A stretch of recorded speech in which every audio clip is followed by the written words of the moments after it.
Welcome.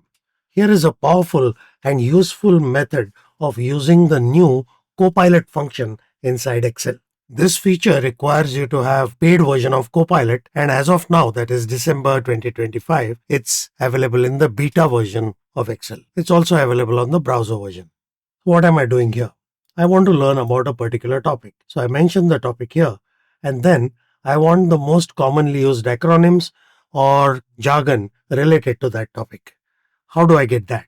This is the COPILOT function. Give a list of n number of topics. Currently I have written 10. I can change the number. Most common acronyms or jargon used in which topic? Whatever is written in B4. And then of course I want to sort them by usage frequency. And once I do that, it's giving me these topics. Now once I have these, I want to understand them. So in the second column, I have another COPILOT function which says expand. If this is an acronym, then put a hyphen and then explain whatever it is in one line. So it's either an acronym or a jargon. In either case, it requires explanation. And where is that data going to come from? This range or this array in A8. And that's it. So now let's change the topic.